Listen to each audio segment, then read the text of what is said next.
And it's really important, it's right at the right time, when you have folks like Jenny, a young woman from my hometown,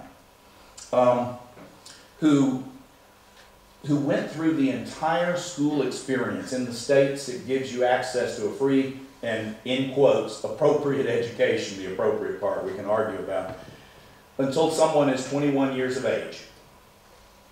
And we managed to muck it up such that Jenny gets to be 21 and no one has talked to her about employment. She has no image of herself as a part of what it means to have an adult life in her society, that she would go to work.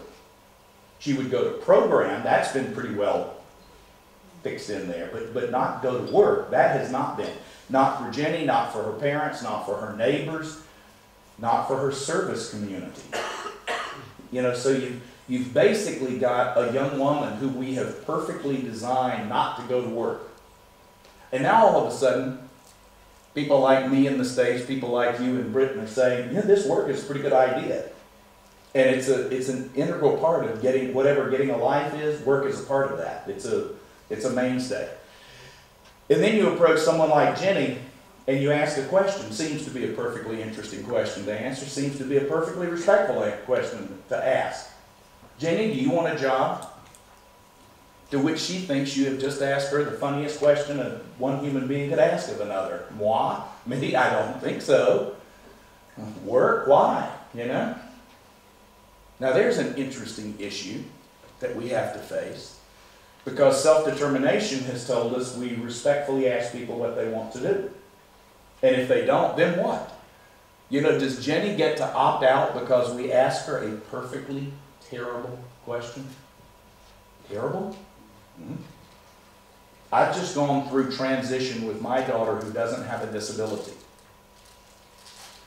It would have been the scariest question as a parent I think I could possibly ask my daughter, to ask her if she wanted to work.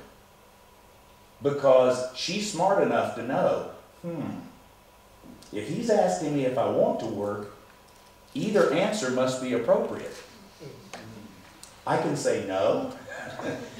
And you know, think of a teenager, think of a young adult thinking, you mean I can actually have a life that I don't even have to work?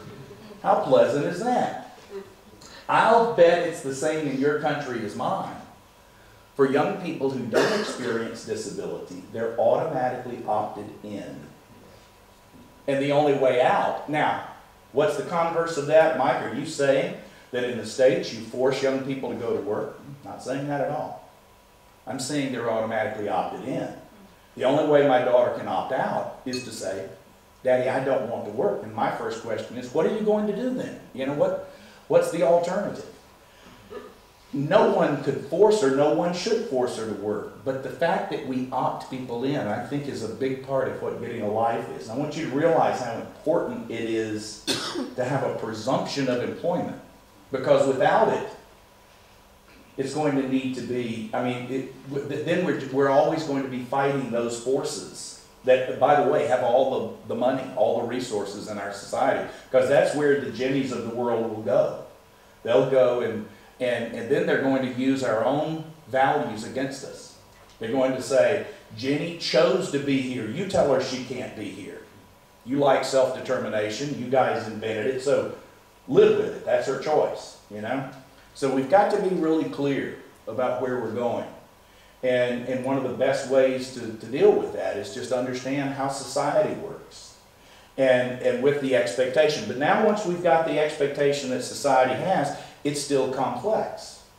Because if we go to Jenny and say, okay, Jenny, you're 21, it's time to go to work. Or you're 19, or the age difference will change in our societies and at families and communities. So let's not worry about the age necessarily, but let's do worry about the transition that occurs from your preparation for life to your doing of life.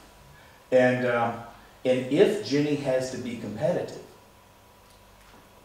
we're then going to have this crisis of faith when we go out and we start kind of taking Jenny around to these various standards, all set pretty high. And the employers or the life says, sorry, she's not competitive. Well, what about if we've got great supports and great training and great expectations? Sorry, she's still not meeting my need. That's where Jenny is kind of every woman for the need to have this extending concept of customizing our supported employment. Will she need support? Absolutely.